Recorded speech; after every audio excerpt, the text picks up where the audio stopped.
뭐 탄수화물도 있고, 탄수화물 같은 경우에는 탄수화물은 우리가 g당 보통 이제 g당 한 4kcal 4kcal 정도의 에너지를 발생을 시킵니다.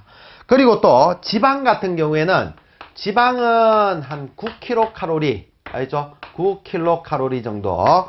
그리고 뭐냐면 단백질 같은 경우에 단백질도 뭐 탄수화물하고 비슷합니다. 단백질 같은 경우에는 단백질 이런 경우에도 한 4kcal 정도의 에너지를 발생을 시킨다. 이렇게 보시면 될 것 같습니다. 그렇게 돼 있는데 뭐 이런 것들은 중요한 게 아니고 일단은 탄수화물을 우리가 섭취를 하게 되면 이 탄수화물은 뭘로? 거기에 나오는 포도당으로 바뀌게 된다. 그죠?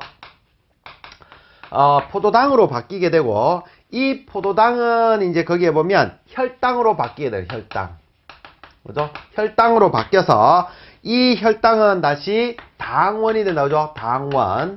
건당원이라고 얘기를 하는 뭐 당원이 되는 거고 이게 이제 거기에 보면 우리가 피로부산이라고 얘기를 하는 피로부산이 있죠. 피로부산으로 전환이 된다. 이렇게 보시면 될 것 같습니다. 이렇게 돼 있는데 여기에서 이제 우리가 이 혈당, 포도당이 이제 피로부산으로 바뀐다. 이렇게 생각하시면 됩니다. 혈당을 거쳐서 이제 피로부산으로 바뀌게 되는데, 이 피로부산이 이제 우리가 여기에서 어떤 호흡을 하느냐에 따라서 유기성이냐, 그죠? 유기성이라는 거는 산소 공급이 충분히 이루어지는 거라 그랬죠?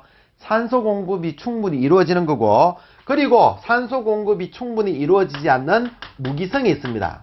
이렇게 해서 나눠지게 되는데, 산소 공급이 충분히 이루어진다라는 거는 여기에 O2가 충분히 결합이 되는 거지, 그죠? 산소가 충분히 공급이 되니까. 이해되겠죠? 그러면 이렇게 되면 기본적으로 뭐가 나오냐면 여기에서는 거기에 보면 CO2하고 이산화탄소하고 O가 결합이 되다 보니까 H2O 물이 나온다. 이렇게 생각하시면 됩니다. 여기에다가 또 열이 발생되고 플러스 에너지가 발생이 된다. 그죠? 뭐 이런 형태고. 그리고 뭐냐면 무기성 같은 경우에는 산소 공급이 충분히 이루어지지 않는 경우라 그랬죠.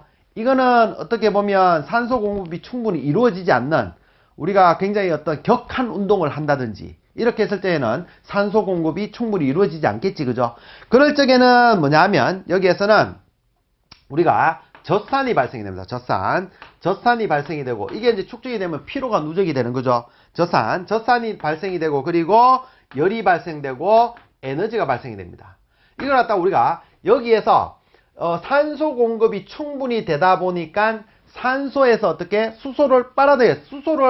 이 산소가 산소 공급이 충분하다 보니까 이 산소가 뭐 우리가 수소하고 결합이 되는 거지, 그죠? 수소하고 결합이 돼서 이제 물이 발생이 되는데 그러다 보니까 여기에서는 전자를 산소한테 뺏기게 되는 거죠. 이 뺏기게 되는 이걸 갖다 우리가 산화라고 그렇게 얘기를 합니다. 산화 반응이 일어나게 되는 거고 여기에서는 산소 공급이 충분히 이루어지지 않잖아, 그죠? 산소 공급이 충분히 이루어지지 않다 보니까 여기에서는 요거하고 반대로 환원 반응이 일어난다. 이렇게 생각하시면 됩니다.